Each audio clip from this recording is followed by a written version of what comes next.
បុរសម្នាក់បើរថយន្ត Mazda មួយគ្រឿងបានរេចង្កូតមកបុកជាមួយរថយន្ត Lancer Prado បណ្ដាលឲ្យរេទៅថែមទៀតបន្តមានរថយន្ត2គ្រឿងហើយនឹងកង់3មួយគ្រឿងផងដែរបងប្អូនបាទគឺរថយន្ត Prado នេះគឺគាត់ចតនៅតាមបណ្ដោយផ្លូវនេះគឺបានបុកកកូនខាងឆ្វេងគឺមានស្លាកលេខ 0121 60 ដែលគាត់នៅចតនៅតាមបណ្ដោយផ្លូវ 99 នេះបាទបុកខាងក្រោយហ្នឹងក៏បានរុលទៅដល់ខាងមុខនោះបាទនេះគឺផ្នែកខាងឆ្វេងនៃរថយន្តនេះខាងមុខនេះបាទរួញអស់ដែកបាទបងប្អូនបាទហើយរេនោះបុកជាមួយនឹងទ្វារការ៉ាស់ឡានបាទហើយនោះទៅដល់ខាងមុខនោះគឺបានបុកកង់3មួយគ្រឿងបាទបុកកង់3មួយគ្រឿងហើយរុល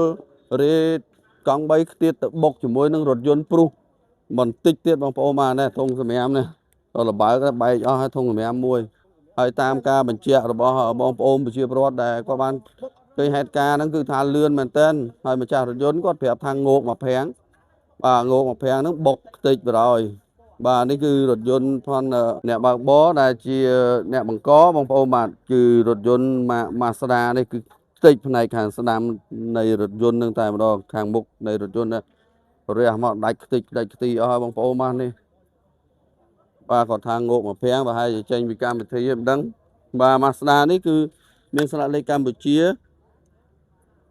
វិសុទ្ធ257បងប្អូនបាទហើយនៅក្នុងហេតុការណ៍នេះគឺមិនមានអ្នករងរបួសទេគឺខូចខាតតែរថយន្តហើយនឹងកង់3តែប៉ុណ្ណោះបាទនេះជាប់នឹងជាងផ្ទះបងប្អូនប្រជាពលរដ្ឋតែម្ដងបាទរងការខូចខាតច្រើនមែនទែនរថយន្តនេះបងប្អូនបាទខាងនោះគឺកង់3សំណាងហើតម្ចាស់កង់3គាត់លោតពីលើកង់3ចេញតាន់បាទមិនចឹងទេប្រហែលជាមានគ្រោះថ្នាក់ធ្ងន់ធ្ងរជាងនេះហើយបងប្អូនបាទនេះណាខ្ទេចខាងមុខតែម្ដងគឺរថយន្តគឺកង់3គាត់ហ្នឹងបែរមុខទៅខាងនោះបងប្អូនបាទបែរមុខទៅខាងត្បូងហើយរថយន្តហ្នឹងគឺមកពីត្បូងតែម្ដងបុកផាំងទៅកវេកតុយមកបុកជាមួយនឹងរថយន្តព្រុសមួយគ្រឿងទៀតបណ្ដាលមានការខូចខាតបន្តិចបន្តួចទេរថយន្តព្រុសមួយគ្រឿងហ្នឹងបងប្អូនបាទនេះកង់3គាត់នេះគឺរងការខូចខាតច្រើនមែនទែនបាទមកកណាត់មុខរួញដបូលអស់ហើយបាទរួញដបូលអស់ហើយនេះមកនេះដល់នេះគឺខ្ទៀតនៅប៉ះមួយនឹងកង់មួយរថយន្តនេះធ្វើការមានការខូចខាតកាងផ្នែកខាងក្រោយនៃរថយន្តព្រុសផងដែរបាទហើយតាមបងប្អូនប្រុសហ្នឹងគឺគាត់សំណាងមែនតើគាត់ថាគាត់អង្គុយហូបចុកអីនៅមុខហាងផងគាត់ហ្នឹង4 5នាក់បាទ4 5នាក់ហ្នឹងដល់ពេលឡានកង់3ហ្នឹងរេមកបុកយកតែម្ដងបើសិនជាអត់មានរថយន្តហើយនឹងកង់3ហ្នឹងទេគឺមិនដឹងថាពួកគាត់ហ្នឹងយ៉ាងម៉េចទេបងប្អូនបាទ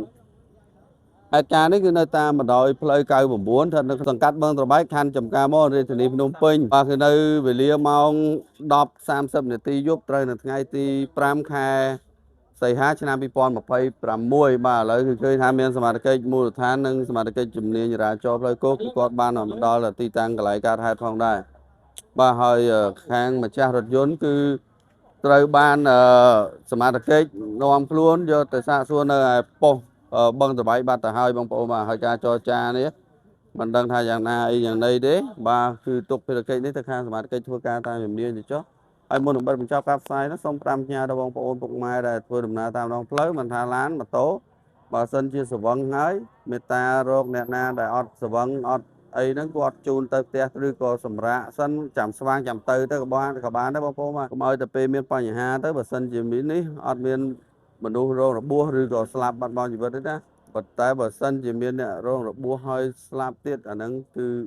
យើងជាអ្នកដោះស្រាយហើយគឺមានបញ្ហាធ្ងន់ធ្ងរហើយយើងបើនេះគឺមានបញ្ហាគឺត្រូវដោះស្រាយតាមផ្លូវច្បាប់តែម្ដងបាទខ្ញុំបាទនឹងក្រុមការងារសូមអរគុណនិងសូមគោរពលា